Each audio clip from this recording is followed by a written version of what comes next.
샬롬, 편안하셨습니까? 지난번에는 플러스에서 플러스 인생. 인생은 네 가지 종류가 있다고 했지요. 지긋지긋하게 고생만 하다가 지옥 가는 인생. 이 땅에서는 뭐 그럭저럭 잘 사는 것 같은데 주님의 사랑을 깨닫지 못해서 영원히 지옥불에 던지는 지옥 가는 인생.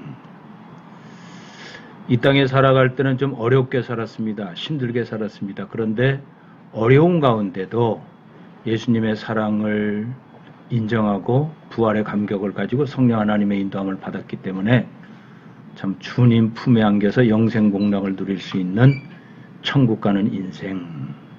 플러스에서 플러스 인생이 있다고 그랬죠.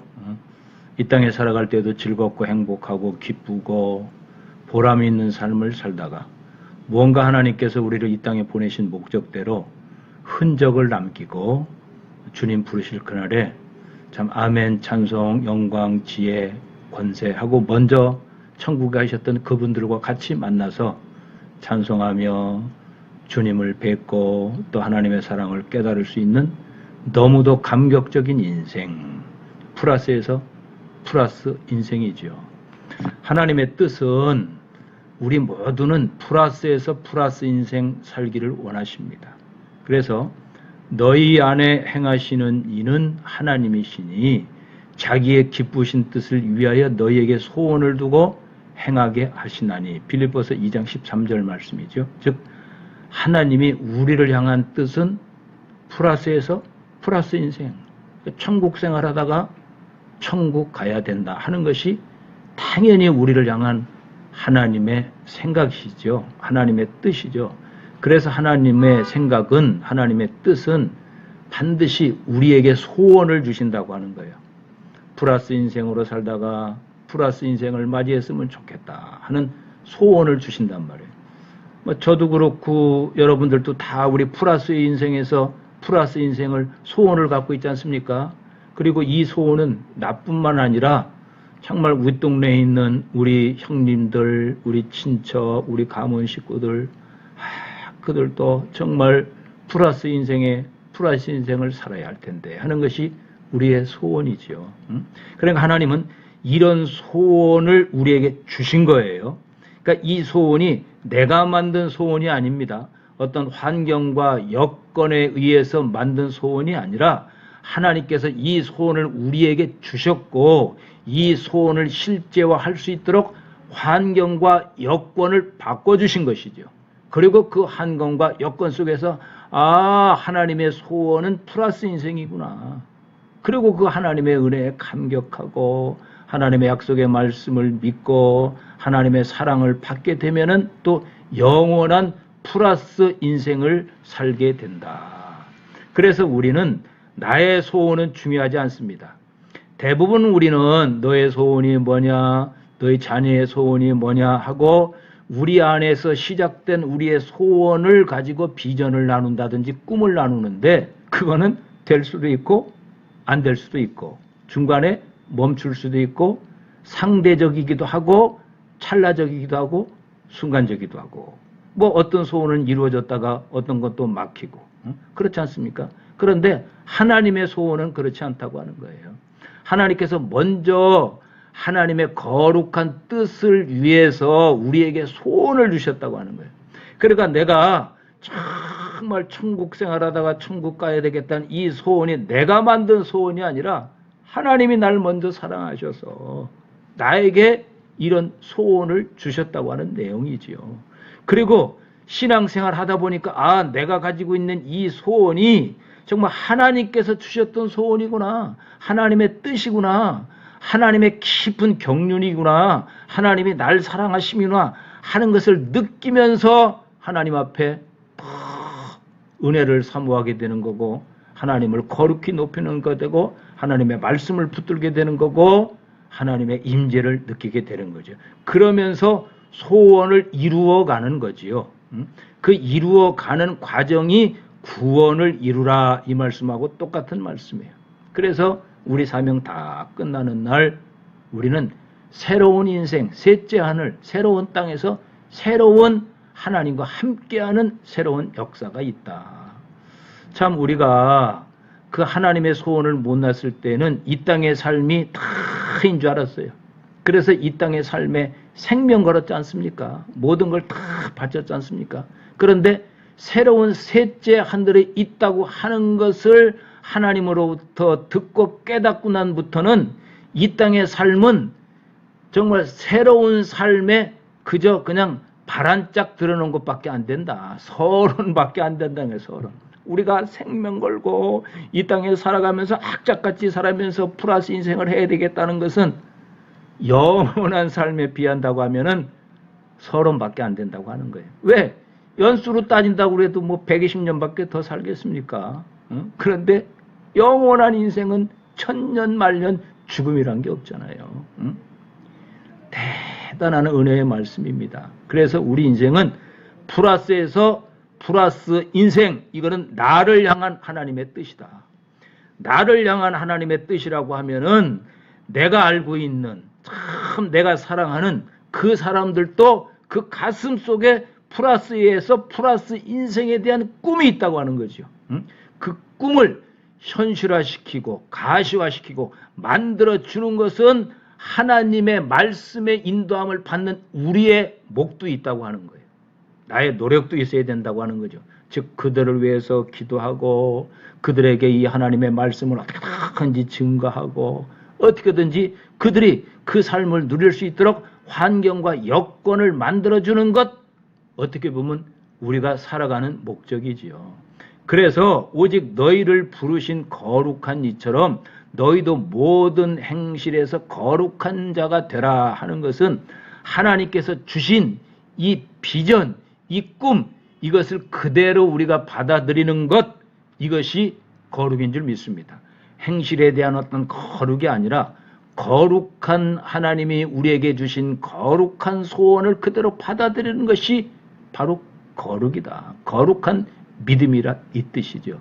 이것을 우리가 지난번에 같이 한번 이야기도 했고 또 같이 제가 이야기도 했고 여러분들이 듣기도 했고 또 많은 분들이 목사님 참 맞습니다 하고 이렇게 댓글도 달아주셔서 참 감사했어요. 그러면 이제 2주차예요. 오늘 2주차는 자 플러스에서 플러스 인생을 산 사람을 성공자라고 그래요. 하나님께서 플러스에서 플러스 인생을 우리에게 소원을 주셨는데 그 소원을 이룸받지 못하면 실패한 거예요. 우리는 성공한 사람이 돼야 된다. 성공하기 위해서는 공부를 잘해야 된다. 성공하기 위해서는 좋은 사람을 만나야 된다. 이것은 세상적 가치관을 가지고 보는 성공이죠. 우리가 생각하는 이 성공은 상대적이에요. 찰나적입니다. 순간적입니다. 그러나 하나님께서 우리에게 주신 이 성공은 영원한 거예요. 성경에 아브라함부터 시작해서 뭐 아담, 하와, 우리가 잘 아는 모세, 다니엘, 베드로, 바울 뭐 수없이 많은 인물들이 나오는데 그 인물들 총 수는 2980명입니다. 2980명 중에서 성공한 사람도 있고 실패한 사람도 있어요. 그러니까 플러스에서 플러스 인생을 산 사람도 있고 마이너스에서 플러스 인생을 산 사람도 있고 어쨌든 이분들은 성공한 사람이죠. 그런데 플러스에서 마이너스 인생을 산 사람, 실패한 사람이죠. 마이너스에서 마이너스는 더 말할 것도 없이 실패한 사람이죠. 우리는 반드시 하나님의 뜻이기 때문에 성공한 사람이 되어야 한다. 그러면 하나님께서 성공한 사람이 될 수 있도록 하나님께서 성경에 기록을 하셨어요. 그리고 그 기록된 말씀을 들으면서 믿으면서 순종하면은 반드시 성공한 사람이 된다. 성경에는 기적이 많이 있지요. 한 50가지 기적이 있다고 했지 않습니까? 말씀으로 천지를 창조하시고 하나님께서 우리를 사랑하신다고 하는 표정으로 이 땅에 인간으로 오셔서 사랑의 절정으로 십자가를 지셨고 그 사랑이 영원히 계속되는 것이 부활이고 그 사랑을 깨닫게 하는 것이 성령을 보내심이라고 했거든요. 그리고 그 성령이 우리와 함께 하신다고 하는 것 기적이에요. 그리고 그 성령께서 우리가 눈으로 직접 보고 느낄 수 있도록 성경을 기록하셨다. 이것도 기적이에요. 더 중요한 기적은 바로 우리에게 자유의지를 주셨다고 하는 거예요. 우리는 로봇이 아니고, 응? 자, 실패할 수 있는 방법, 성공할 수 있는 방법, 성공할 수 있는 기회, 성공할 수 있는 선택, 성공할 수 있는 도전, 이런 모든 것을 다 기록해놓고 또 실질적인 사건이 있고 성령께서 이것을 감동을 해 주시고 할 때에 우리에게 주신 자유의지를 어떻게 썼느냐. 이 자유의지를 우리가 선택하지 않았다. 또 도전하지 않았다. 이 기회를 놓쳤다. 하게 되면 실패할 수밖에 없는 거죠. 그러니까 성공과 실패의 요건은 자유의지를 어떻게 따라 적용했느냐. 기회를 어떻게 했느냐. 선택을 어떻게 했느냐. 도전을 어떻게 했느냐.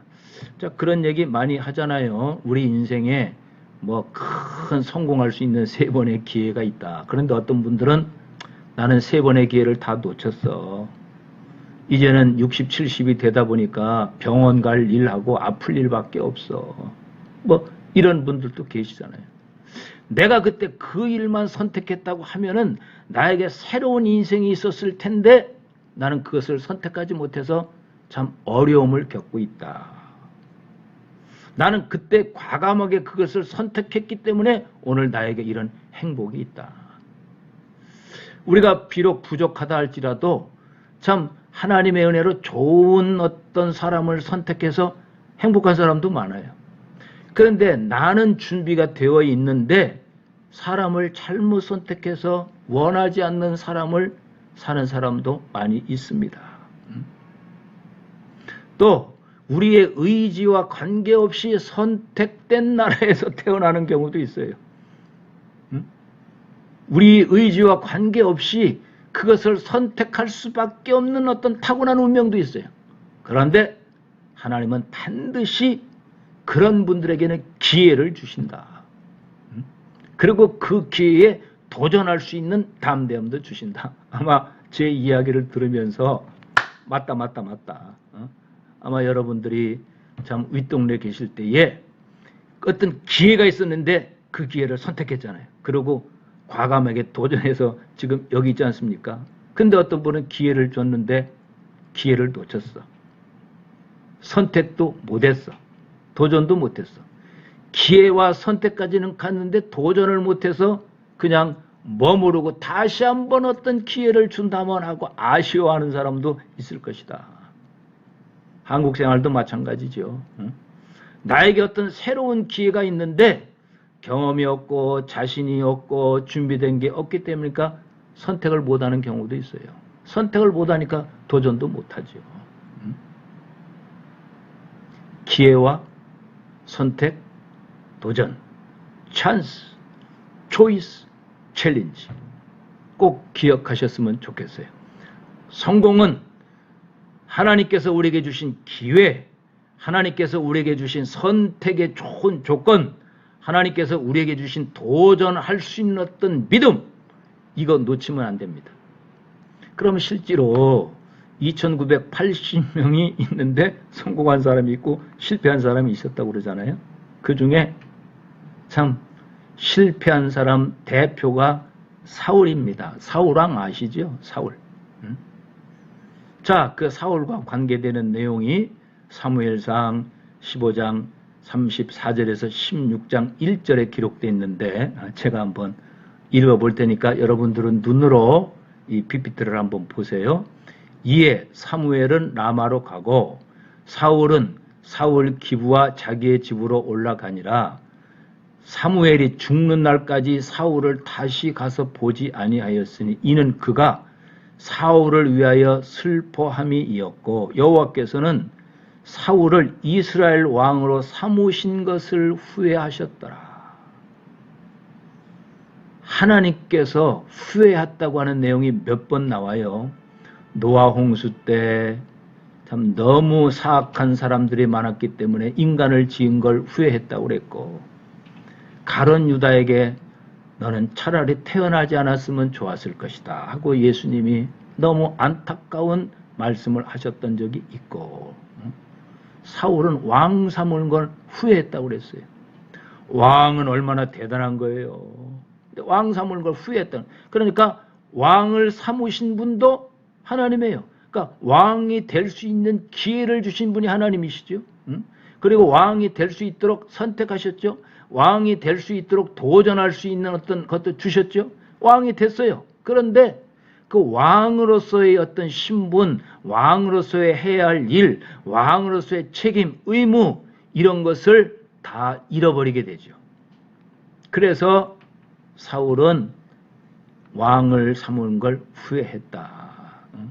이스라엘 왕이 여호와께서 사무엘에게 이르시되 내가 이미 사울을 버려 이스라엘 왕이 되지 못하게 하였거늘 내가 그를 위하여 언제까지 슬퍼하겠느냐.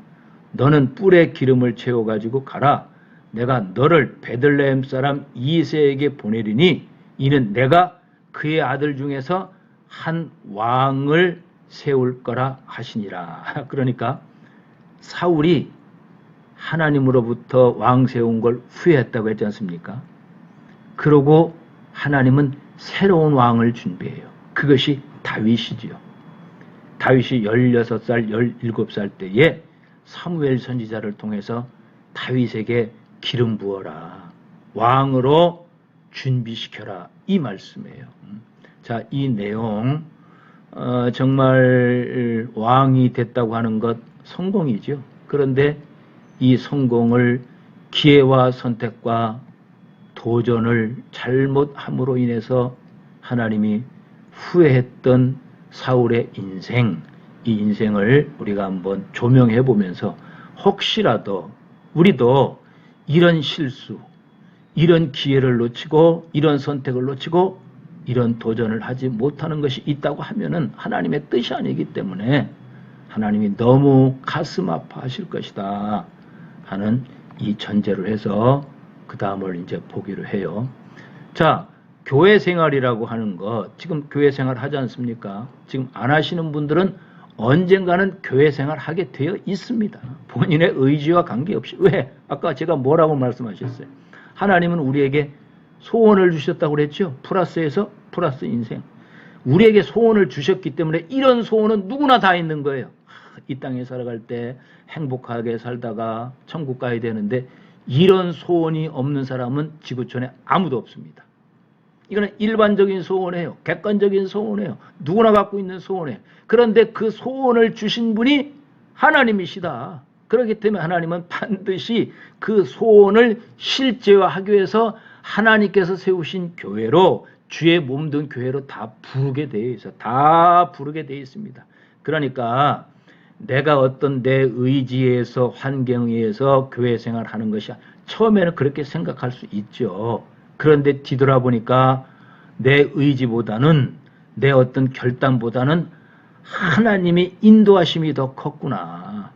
하나님이 날 사랑하심이 창대했구나.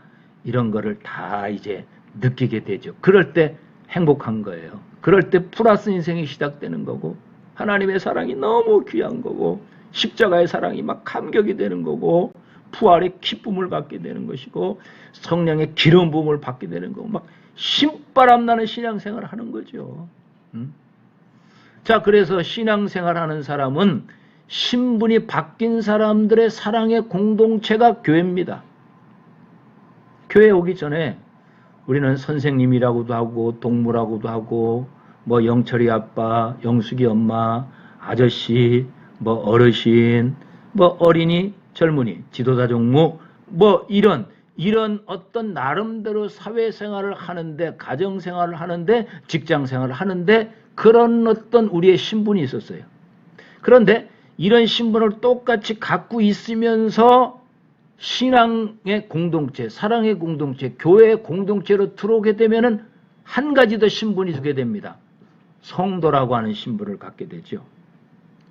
성도라고 하는 것은 신자라고 하는 것은 목사도 신자입니다. 목사도 신자예요. 집사님도 신자예요. 권사님도 신자예요. 장로님도 신자예요. 성도 안에 목사님, 장로님, 권사님, 집사님 다 들어가는 것이 성도예요. 그런데 제가 여러분과 같이 이렇게 한 10년 가까이 목회를 하다 보니까 교회의 어떤 이 직책을 계급처럼 생각하는 경향이 많이 있어요. 그래서 성도는 막 교회에 온 사람, 그래서 어떻게든지 집사 직분 주세요, 권사 직분 주세요, 이렇게 욕심을 내는 분들을 참 많이 봤어요. 똑같습니다. 성도가 중요한 것도 아니고 집사가 중요한 것도 아니고 권사가 중요한 것도 아니고 하나님 앞에 정말 참으로 나는 하나님의 사랑을 받은 하나님의 백성이라고 하는 이 고백이 더 중요해요. 하나님이 원하시는 건 이 고백이에요. 나는 하나님으로부터 부름받은 하나님의 백성이다. 하나님의 자녀다. 이거 어마어마한 거 아니에요? 어떻게 우리가 하나님의 자녀가 될 수가 있어요? 이스라엘 백성들 하나님의 선택한 백성이라고 하잖아요. 모세 하나님의 자녀라고 하지 않습니까? 베드로 하나님의 자녀라고 하잖아요. 여호수아 하나님의 자녀라고 하잖아요. 정말 큰일 했던 사람들 하나님의 자녀라고 하고, 하나님의 자녀, 하나님의 자녀가 됐다고 이거 하나만 해도 우리는 너무 과분한 거예요. 집사, 권사, 장로는 하나님의 자녀가 됐으니 이제 다른 사람들을 하나님의 자녀로 인도하는데 하나님의 심부름꾼이 되라 하는 것이 직책이에요. 하나님의 일을 하는 심부름꾼 청지기가 되라, 열심히 있는 청지기가 되라 하는 것이 직분이에요. 그러니까 우리가 가지고 있는 그 직분을 지금 성경 안에서 다시 해석했으면 좋겠다. 어쨌든 우리는 사회에 있는 어떤 직분을 가지고 있으면서 호칭을 가지고 있으면서 이제 하나님으로부터 받은 성도, 하나님의 백성, 예수님의 제자, 은혜 받고 복 받고 천국 가는 사람, 이렇게 다 새로운 어떤 직책을 지금 다 갖고 있잖아요. 신분이 바뀐 거예요. 신분이 바뀐 거예요. 교회 밖에 있지만은 교회 안에서 신분이 있고, 교회 안에서 있지만은 또 교회 밖에 신분이 있고, 어쨌든 우리는 변화된 특권이 있다. 새로운 명칭이 있다. 그렇기 때문에 성도는, 하나님의 백성은, 예수님의 제자는, 은혜 받은 사람은 하나님께서 주시는 특권이 있어요. 특권. 첫째, 하나님이 친히 말씀으로 인도한다. 그동안은 우리 철학이 삶의 목표가 됐죠. 방향도 우리의 철학, 우리의 경험으로 했죠. 우리의 어떤 지식으로 했죠. 그거 그대로 활용이 됩니다. 그러나 거기에 추가해서 하나님은 우리가 가지고 있는 경험, 우리가 가지고 있는 지식, 우리가 갖고 있는 어떤 재능, 이것 위에 말씀을 하나 더 입혀주시는 거예요. 그러니까 말씀 안에서 우리의 재능을 발견하는 거죠. 말씀 안에서 우리의 지식을 확인하는 거죠. 그래서 우리는 말씀으로 인도함을 받는 하나님의 백성이다. 말씀이라고 하는 것은 하나님이에요. 하나님으로부터 인도함을 받는, 하나님으로부터 인도함 받으면 인생 끝난 거예요. 상황 끝이에요. 아니, 예수님이 목자가 되어주셨는데 하나님이 우리를 인도하시는데 무슨 장애물이 있고 무슨 어려움이 있고 누가 방해를 하겠어요? 그래서 사도 바울은 거침없다고 그랬어요. 중요한 거는 정말 내가 하나님의 말씀으로 인도함을 받고 있느냐 하는 것이 중요해요. 그래서 우리는 말씀은, 성경도 말씀입니다. 하나님도 말씀입니다. 예수님도 말씀입니다. 성령의 감동으로 선포되는 담임 목사의 설교도 말씀이에요. 말씀으로 인도함을 받는다. 너무너무 행복하고 플러스에서 플러스 인생이 보장된 영광의 그런 어떤 길인 줄 믿습니다. 두 번째, 우리는 왜 지금 세상 속에 가지고 있는 어떤 신분이 있기 때문에 거기에서 그리스도의 향기를 드러내기 때문에 거기에서 어떤 선의의 경쟁을 해야 되기 때문에 정직하고 열심히 땀 흘려서 일을 해야 되는데 어렵게 하는 사람들이 너무 많기 때문에 이것을 극복하기 위해서 우리는 하나님께서 기도할 수 있는 특권을 주셨어요. 기도라고 하는 것은요, 응답을 전제로 하고 물어보는 것이 기도입니다. 응답이 전제가 돼 있어요. 반드시 응답할 테니까 물어봐라.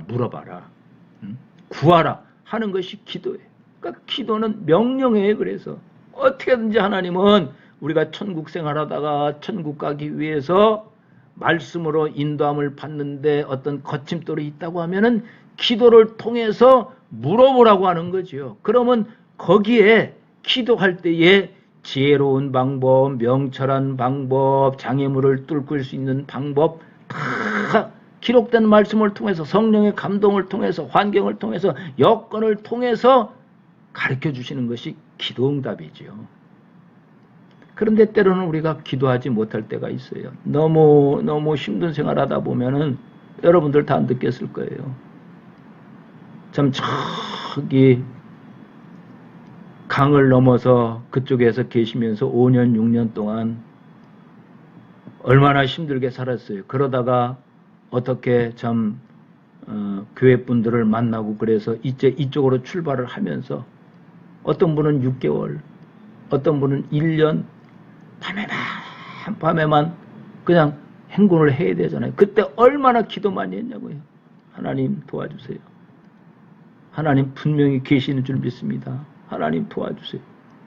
그것이 기도예요. 그것이 기도예요. 그런데 그 기도 자체도 성령께서 도와주셨다고 하는 거예요. 그 기도 자체도. 그런데 이제 우리가 이 땅에 살 때 여기에 와서 사는데 이제 그 기도는 응답이 됐어. 근데 이 땅에 살아가는데도 너무 풀어야 할 문제가 많아요. 그런데 너무 힘들다 보니까 기도가 잘 안 돼요. 아버지, 그냥 주여 이러다가 눈물만 흘리고 나올 때가 많잖아요. 그럴 때 성령님이 우리를 대신해서 기도해 주신다. 할렐루야. 우리를 대신해서. 왜? 성령님은 하나님의 영이에요. 예수님의 영이에요. 자, 잘 들으세요. 우리가 이 땅에 태어날 때 부모의 모태에 있다가 태어나죠. 10개월 정도 있다가 부모의 몸에서 태어나는 거예요. 그러면은 우리는 영과 육으로 이 땅에 나왔다고 했잖아요. 우리의 인생은 영과 육으로 구분되어 있다. 세계보건기구에서도 건강이라고 하는 것은 영과 육이 튼튼한 사람을 건강한 사람이다. 이렇게 정의를 했어요. 이거는 국제적인 단체에서 객관적으로 정의한 영과 육을 공식적으로 인정한 거예요. 그러니까 우리는 영이 있고 육이 있어요. 육은 눈으로 보기 때문에 다한데 영이 있는 걸 깨닫는 사람은 별로 없어요. 그런데 성도들은 깨달아요. 하나님의 백성은 깨달아요. 예수님의 제자는 깨닫습니다. 영은 하나님이 우리에게 보내신 영이 성령이에요. 예수님이 우리에게 보내신 영이 성령님이에요. 그러니까 하나님에 대해서 가장 잘 아시는 분이 성령님이에요. 예수님에 대해서 가장 잘 아시는 분이 성령님이에요. 성부, 성자, 성령님은 똑같은 영광과 존귀와 능력과 권세가 같은 분이기 때문에 자, 하나님이 우리에게 플러스에서 플러스 인생을 살다가 천국에 와라. 하나님의 소원이라고 그랬잖아요. 그런데 하나님의 소원을 가장 잘 하시는 분이 성령님이라고 그랬잖아요. 성령님. 그 성령님이 지금 우리와 함께 계신다고 그랬잖아요. 예수님도 제자들에게 천국 생활하다가 천국 오라고 그랬어요. 그러면은 예수님의 마음을 가장 잘하는 분이 성령님이에요. 그 성령님이 지금 우리와 함께 계시잖아요. 그러면 도대체 성령님이 언제 우리와 함께 계셨느냐? 언제 계셨느냐? 우리의 육은 모태에서부터 있었다고 그랬죠? 그런데 모태에서 나오기 전에 어머니 자궁으로부터 나오기 전에 하나님께서 그 어린 생명에게 영을 주신 거예요. 참 놀라운 일이죠. 하나님의 말씀에. 그러니까 어린 생명 이 땅에 나오기 전에 영과 육을 가지고 응애하고 이 땅에 나오는 거예요. 저도 그렇게 나왔고 지금 지구촌에 6,000년 동안 900억 인구가 살았는데 900억 인구가 다 몸과 육과 영을 가지고 이 땅에 태어났어요. 영이 없다고 하면 사람이 아니에요.